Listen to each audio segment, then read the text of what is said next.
of Owo, as well as the Catholic community and the entire Christian family. Deep condolences go to the families of the departed as we pray for the repose of the souls of those who lost their lives. We also pray for speedy recovery for the injured. In the meantime, Ondo State Governor Oluwarotimi today took responsibility for the gruesome murder of 40 worshippers at St. Francis Catholic Church in Owo by suspected terrorists a fortnight ago.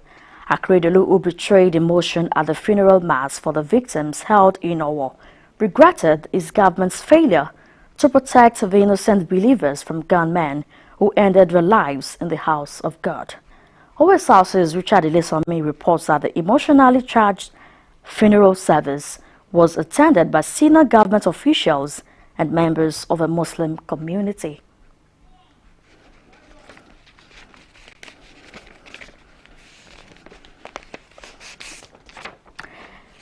Meanwhile, Governor Akeredolu has decried the over-centralization of authority in the hands of federal government, calling on the federated units to challenge its exercise.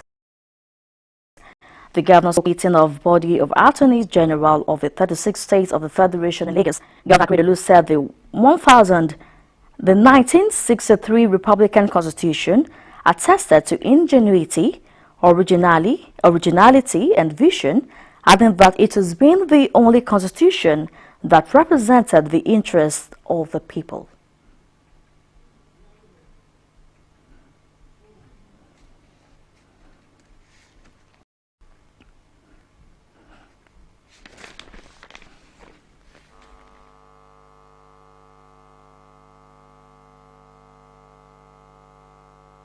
Spread out across 6 states, federal capital territory, 774 local government areas.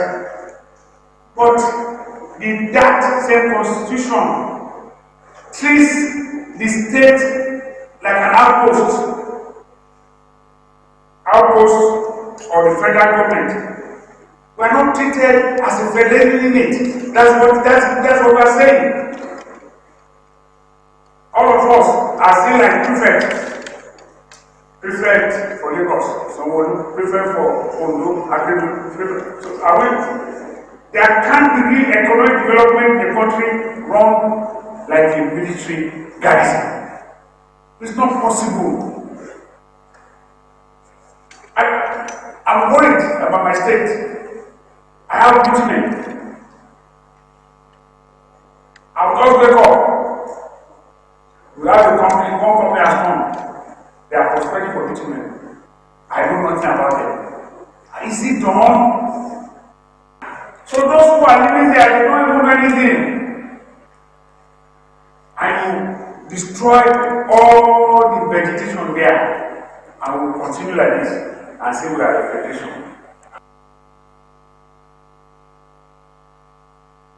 By Lagos State Governor Mr. Babajide Abubakar Malami, Ondo State Attorney General and Commissioner for Justice Sir Charles Titiloye, his colleagues from other states, among others.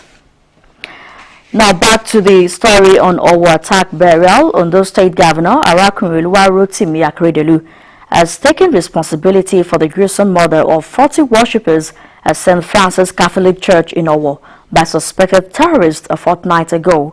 Akeredolu, who betrayed emotion at the funeral mass for the victims held in Owo, regretted his government's failure to protect the innocent believers from a gunman who ended their lives in the house of God. Osrc's Richard Ilesami reports that the emotionally charged funeral service was attended by senior government officials and members of the Muslim community.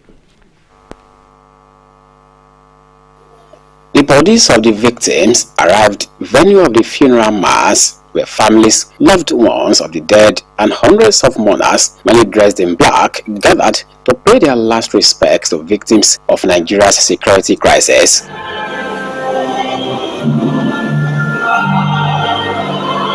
It began with a procession of praise as the Catholic Archbishop of Ibadan Archdiocese, Gabriel Abegunrin, led bishops and priests from other dioceses to officiate the Mass, where the reality of losing loved ones is evident. Ondo State Governor Oluwarotimi Akeredolu, his wife Betty, members of the State Executive Council, former Governor Olusegun Mimiko, traditional and political leaders, and members of the Christian and Muslim communities attended the Mass. I am here before you to accept a failure of security. We are failing. We are failing. Governor Akeredolu could not hold back his tears, took the blame for the gruesome murder of the innocent believers because the government failed to protect them, while comforting their families, the Catholic Church, and those affected. Akeredolu stressed the need to recalibrate the country's security architecture to better protect Nigerians. We are failing to defend not because we are not trying, but because the forces of the last time, they are evil and they are support.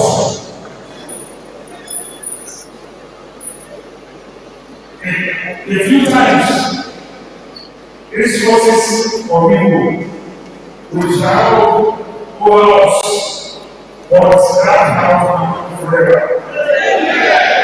It will live forever. The Bishop, Catholic Diocese of Ondo, Jude Arogundade, however, absolved the governor of any blame, saying it was the federal government that failed to put workable structures in place, including creating a state police to ensure the safety of lives.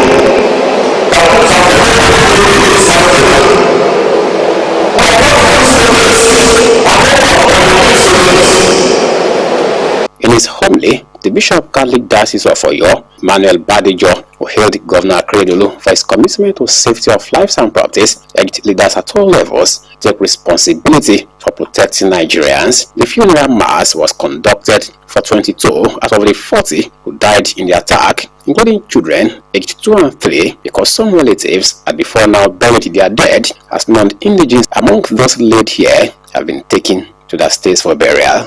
From Owo, Richard Ilesomi, Osrc News. May the souls of the departed rest in peace. Meanwhile, following an upsurge in attacks on public places with our offensive in mind, experts have advocated security surveillance to check the ugly trend. They also advised Nigerians to be security vigilant and not be complacent. Omori Olahunbeji, who visited some public places in Akure, Ondo State capital, now reports. Fear of attack informed the country to take serious security measures, especially after World War II, to protect people and their properties. But events seemed to have overshadowed the experience. Many of them with arms and some armies together with them. This is the rock on that fateful day where we began to see smoke coming out from this house. Nigeria today battles a series of attacks in public places such as churches, mosques, schools, markets, police stations, among others, which were once prominent in the northern part of the country and glide to the southwest. Something is just still very wrong, and that is why a particular area will be identified with a particular ethnic group or religion, and anybody who cares or who tries to come there is perceived as an enemy. It is dangerous in the sense that now when people are segregated, when there is a conflict, people know that we direct our attack to this environment or that environment, and this is really becoming a problem. And last Sunday, Ondo State witnessed a gruesome murder of hapless worshippers at the St. Francis Catholic Church, Owo. This sacrilege has prompted security experts to believe that the attackers target public places to draw the attention of those in authority. The Commandant Vigilance Group of Nigeria, Ondo State, Gideon Akinwumi, suggested more human and electronic surveillances, saying the country may not achieve any headway with its current security architecture. There is need for surveillance.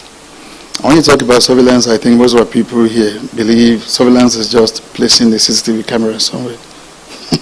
Surveillance goes beyond that.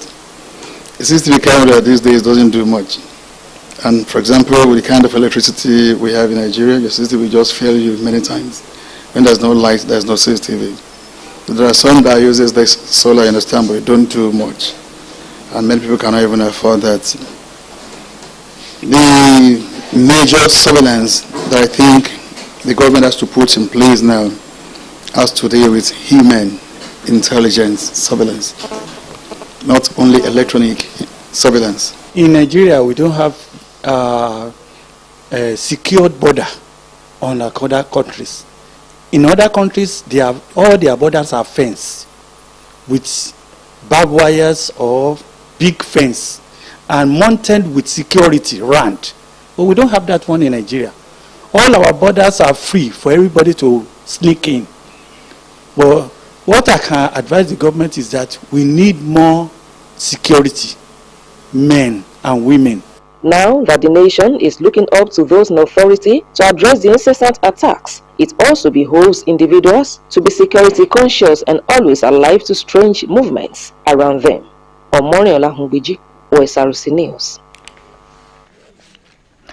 Not living in security matters yet. The unabated killings and violent crimes in Nigeria have again raised fundamental questions about the country's intelligence processes, which some experts say are too weak to nip crimes in the bud. While the concept works the magic for preventing, or at least reducing the rising rate of crimes in more advanced countries, here in Nigeria, poor methods of intelligence gathering continue to cripple its ability to bring killings and other crimes to the barest minimum. With the June 5 terrorist attack on a Catholic church in Owo, killing scores and wounding dozens, Osrc's Richard Elesomi feels the pulse of some stakeholders who bemoan the intelligence gathering gap in Nigeria's security arrangements. The report is presented from our studios. Nigeria, like other nations of the world, is not immune to violent crimes and security threats that continue to put pressure on the already overstretched security apparatus with attendant killings and other heinous crimes in the country. Just like other countries, Nigeria has relevant authorities tasked with gathering intelligence that will provide security agencies with detailed knowledge of crimes for possible prevention or reduction of their impact. However, recent hotspots of violence and threat rocking the very foundation of Nigeria and causing sleepless nights for Nigerians seem to question the proactiveness of Nigeria's intelligence agencies. The latest was a June 5 attack on a Catholic church in the ancient city of Owo, which left 40 dead and wounded dozens. Where is the intelligence gathering in our security system today? And this surely, if it's well done, can guide us against some of these attacks and give us victory over them. So I want to ask that while they equip and encourage all the security agencies, they must also do more work on intelligence gathering, and so that at the end we can overcome the present difficulty. The government has not really given enabling environment to our securities. Now look at the current or incessant killings and all that. We find out that even the unknown gunmen or the headsmen are more of firepower or more of greater capacity than our own security agency. So I think one of the reasons is because most of them are family members. Government are not giving opportunity for them to be secured also. Other respondents believe that security agencies may not be doing enough in the area of intelligence gathering due to a number of factors, emphasizing Nigerians' need to see protection of lives and property as a collective responsibility. I want to believe they have been doing it, except that it may not be adequate. Probably they need to scale up, they need to step up their information gathering so that can enable them nip any lapse in security before it even takes place. If we are at least a bit conscious we will be able to give information. We are not saying that members of the public should start confronting armed robbers or they should start confronting bandits. What we are saying is that at least there's no smoke without fire. When you see some element that you have not been seeing, even if you have been seeing them, if you see the way that the people are doing things, please try as much as possible to inform at least one security agency or the other. A check of fatal attacks and other violent crimes in the country revealed that they were carefully planned and carried out by perpetrators without resistance from security authorities. As it stands, there is no end in sight to the internal threat in the country, making it imperative for the security agencies to do more on intelligence gathering, which plays an important role in crime prevention. Meantime, Ondo State House of Assembly has committed the bill for the amendment of a law for the establishment of Ondo State Security Network Agency and Amotekun Koro Law 2022 to the House Committee on Security. This is in furtherance of its efforts to ensure that the security of lives and property of residents are guaranteed. Following the June 5 gunmen attack in Owo and other criminal activities of bandits across the country, members of the State House of Assembly at a plenary headed by the Speaker, Mr. Bamidele Oleyelogun, considered the move to further strengthen the Amotekun Koro in the state. The lawmakers affirmed on the need to review the law that established the Security Network Agency to ensure that the security of lives and property of citizens at the grassroots are taken care of. Ahead tomorrow's governorship election in Ekiti State, preparations are in top gear to ensure a hitch-free exercise during and after the election. About 1 million voters have been registered to participate in the exercise. Osrc's political reporter Juliet Buna is in Ado-Ekiti to monitor the pre-election activities and now reports. The report will come to you in the course of the bulletin. We'll take a quick break now. When we return, concerned Nigerians remain resilient as negotiations continue on ASU strike.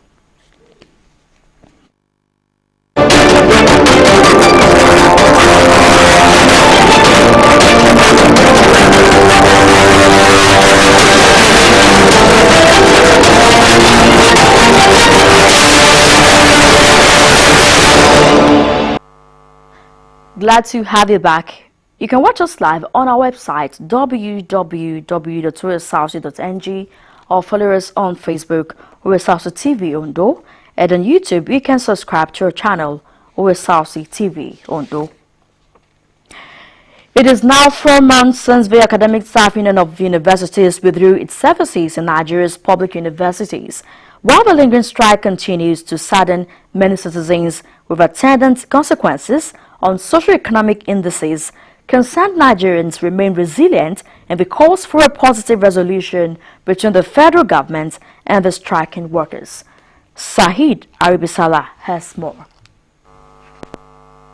It has been 4 months since the Academic Staff Union of Universities in Nigeria embarked on an industrial action to press home their demands on a range of issues. The union had on February 14 commenced a 4-week industrial action before announcing a rollover on March 14 for another 2 months. Since the union's first strike in 1988, when it protested against the regime of General Ibrahim Babangida, ASU has done toured 16 times in the last 23 years.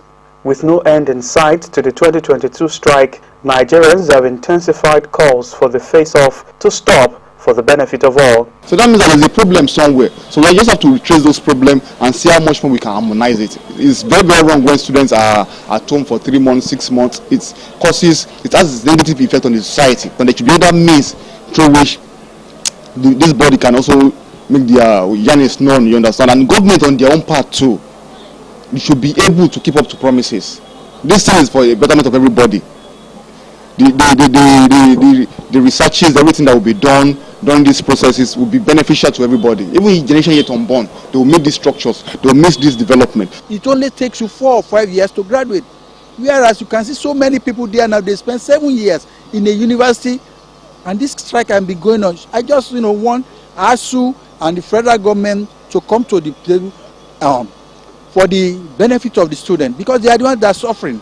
Because they said that when two elephants fight, it is the grass that suffer. And we have been going on with this for so long. They need to come, and the elders in Nigeria, they need to come to the reality and say, we cannot continue like this. If ASU doesn't strike today, the Polytechnic people will strike, the other one will strike. For how long are we going to continue? The ripple effect of the strike has taken a toll on businesses and livelihood, with parents also feeling the brunt. If we want to do things the way it should be done, there should be more budget. They should increase the budget that is for education, which is one of the things ASU is fighting for. Not only that, these ASU members should update themselves with the latest standard, the rules of admission in our university doesn't go well with what is obtainable in developed countries of America. While the strike continues, some universities have pulled out to resume academic activities. The Chairman, Academic Staff Union of Universities, Federal University of Technology, Akure Chapter, Professor Olayinka Wokwetu, said the ongoing negotiation has been positive and a resolution imminent. The discussion has been on with renegotiation, revitalization, proliferation of state universities, and then of course UTAS. Everything is being discussed and we are on. So progress is being made. I mean, that's the most important thing. The longest strike in the last few years was in 2020 when ASU went on a 9-month strike. A repeat of that situation is what many concerned Nigerians dread. Sahid Aribisala, Osrc News. Back to the story on Ekiti election preparation. Ahead tomorrow's governorship election in Ekiti State, preparations are in top gear to ensure a hitch-free election exercise during and after the election. About 1 million voters have been registered to participate in the exercise. Osrc's political reporter Juliet Buna now reports. We apologize again, the report will come to you. Other state governments has assured residents that all ongoing road projects will be completed in due time. This is coming on the heels of insinuations by residents that contractors have left sites, especially in Akure, the state capital. The State Commissioner for Infrastructure, Lands and Housing, Mr. Raimi Aminu, said the lull is because of the current weather and contractors will be returning to site when the weather is favorable. Omori Olahunbeji was at some ongoing road projects in Akure, the state capital, and now reports. Part of the ongoing projects in Akure, the state capital, are Oritabele Okeodu, Okeodu Ipinshairo Road, Ijoka Road, and ShopRite Oda Road. The Ijoka Road project is near completion as all the culverts and drainages have been completed, expecting final asphalt overlay in one side of the road, not more than 500 kilometers.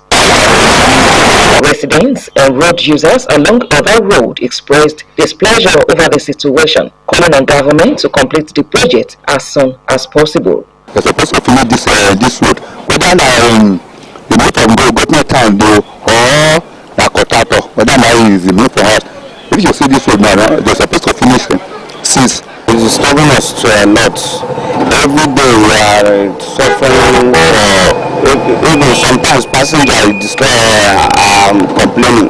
This road is not terrible, it's not good, it is unfair. So we need to beg the government to come and help us do this road.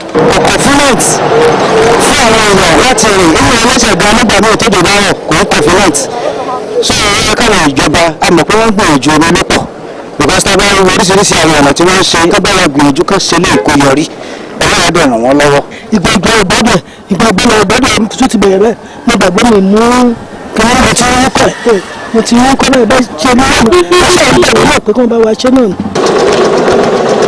Presently, work is ongoing on the culvert along Okeodu Road in preparation for the earthwork of the road project. Reacting through Acting Permanent Secretary, Ministry of Infrastructure, Iduwu Allen. The Commissioner for Infrastructure, Lands and Housing, Mr. Raimi Aminu, said the contractors would be resuming to sites as soon as the weather is favorable. Few categories of works that can be done during this period the concrete works, such as the construction of lined drainage, reinforced concrete line drainages, and then culverts. And since our projects have been on for some time, these jobs have been done. So what is left to be done are the construction works on the earthworks operations, what we call earthwork operations. So, and this cannot be done during the rainy seasons. So that's why you see that the tempo of construction is at a very low ebb. So if you go to any of the new sites where we have opened, you see that the contractors are still working. To get to our, for example, the dualized carriageway, work is going on the concrete aspect of the works. Meanwhile, there are indications that another phase of Ijaka Road project will soon commence, as houses along the road have started removing their roofing sheets in preparation for demolition. Omoyola Humbiji, Osrc News. Now, let's take the story on the Ekiti election preparation. It's put together by Juliet Buna.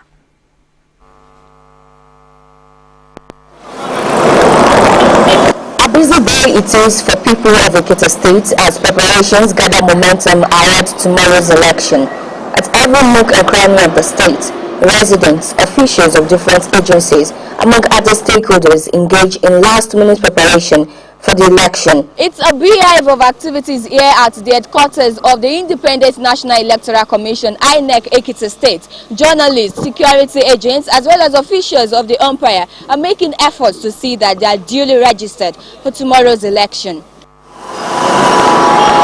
On the streets are security officials ensuring first sending warning signals to anyone who intends to cause violence. About 1 million voters are expected to participate in the election, and according to the head of Department of Voter Education and Publicity, INEC Ekiti State, Mr. Femi Akinbiyi, about 10,000 adult staff of the commission will participate in the election. Mr. Akinbiyi hinted that sensitive materials are already being distributed to the 16 local government areas of the state.